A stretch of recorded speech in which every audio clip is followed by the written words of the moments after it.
Okay, and this is something else that I will probably go into more detail with if I go live. I dreamt about self-harm.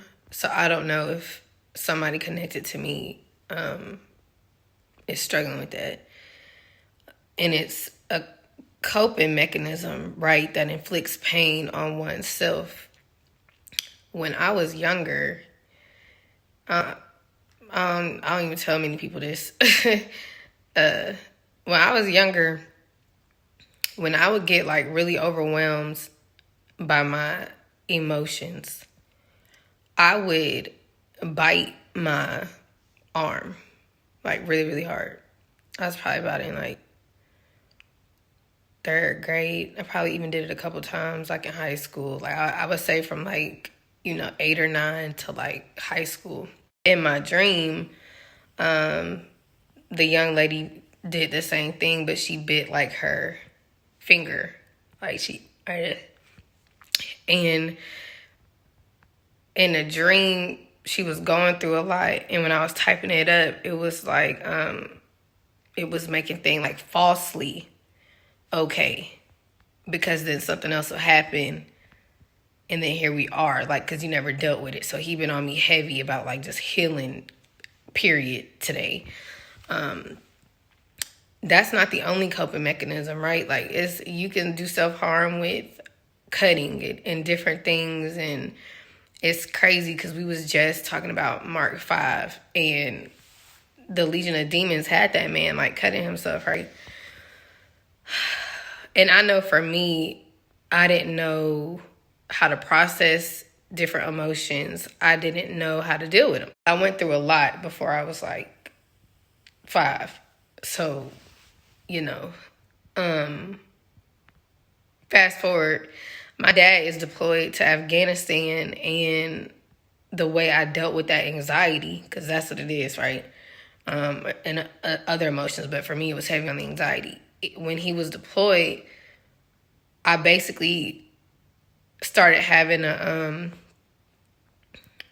anxiety-induced eating disorder. So that was when I was like 15, first in therapy. Like, he was like, nah, you're not anorexic. But basically the therapist had told me like I didn't eat as a form of control. I starved myself as a form of like feeling like I had some type of control when my daddy was deployed. So like when he got back, I remember like my whole family was making me eat. He like sat me down, like, you gotta eat, Meg. Like, so things kind of picked back up. And low key, if I'm being honest, y'all, like I slick still sometimes will do that. Like I do fast. I have like a fasted lifestyle. That's why since God called me, like I don't really go into fast like that. Like usually I don't eat much anyways, but I will still sometimes do that. Like when I'm overwhelmed, I'm the person who like loses their appetite when they're overwhelmed. That's me.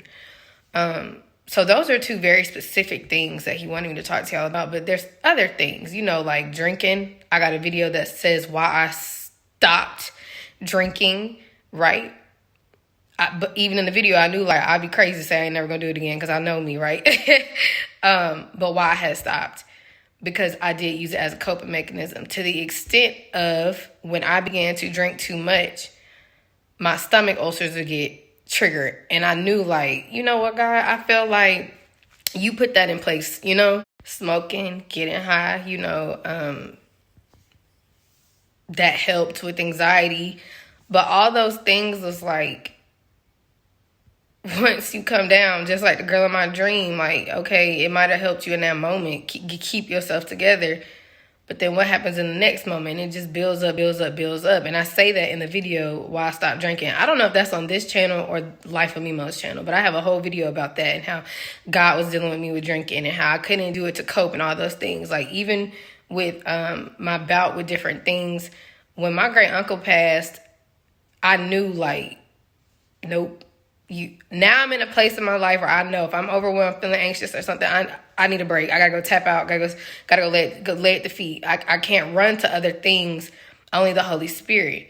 The last thing is overeating with food, because at some points in my life, I have also been a stress eater, which is crazy because it was like I starve myself when I'm, anxious or whatever. Do I overeat? Like, what do I do? With all of the above, all the things I just mentioned, the secret, the key to dealing, to coping is Jesus. It's the Holy Spirit, right? Because then that's if you're doing those things for that reason, like to run away, to avoid, right? Because then once I start finding out, like, hey, no, for real, like, cast your cares on him because he cares. Cast your anxieties on him because he cares, right? That's when I knew, like, that other stuff wasn't helping me. It was just making it worse. Like, because at the end of the day, once I sobered up, at the end of the day, once I was back down, like, at the end of the day, even if you run into another person, because when I first started blogging, one of my quotes that I was putting on Instagram was, no amount of Hennessy or none of my little boyfriends take away that conviction that I was feeling, whether it's because you're running off or you're coping. Either way, right? And what I have found in my walk and my journey is Jesus is the answer. Even with all that stuff in my Kingdom Spouse, I told y'all when I was like, that's what you saying? Anxiety through the roof. Trying to run away from it. I did all the above in that season. Like, nah, I was running to other people. I was running to different substances. I was doing that. And Jesus is the answer. Because in the dream, like I said, she did it. It made her feel better. It was a learned pattern behavior. It made her feel better in the moment. And then something else happened.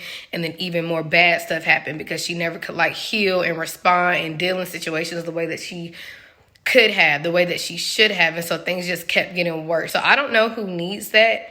I'm going to talk more about that dream on the live. So if this resonates, it might be for you because there was a relationship part of that dream. Please cast your cares and learn how to truly cope in him. Okay? Okay.